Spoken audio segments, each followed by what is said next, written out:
प्रणाम। जय मिथिला जय मैथिली पर अहाँ बेटी विदाई गीत सुनू।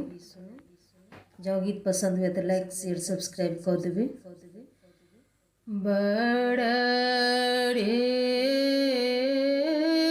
जतन सँ हम सिया बेटी पोसलहुँ, सिया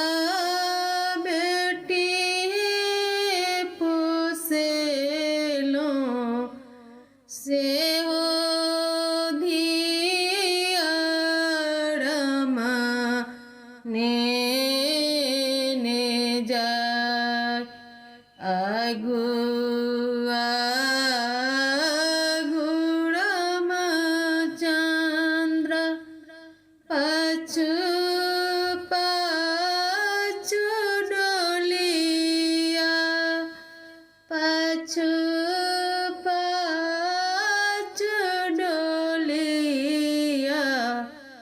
ताहि पाछू लक्ष्मण भाई।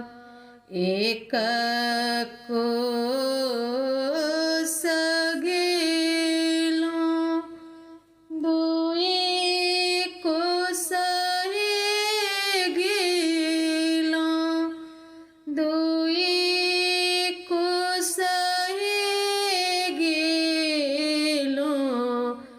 तेसर कोस लगल पियास, तेसर कोस लगल पियास।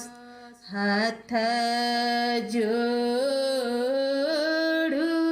पैया पड़ू, अगिला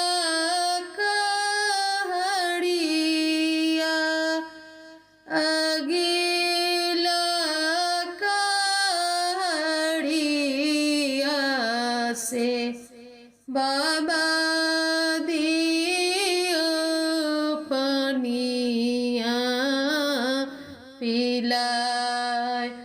बाबा दियो पनिया पिलाय। कौने रंग डोलिया, कौने रंग हरिया, कौने रंग हरिया, कौने रंगवती सोकार।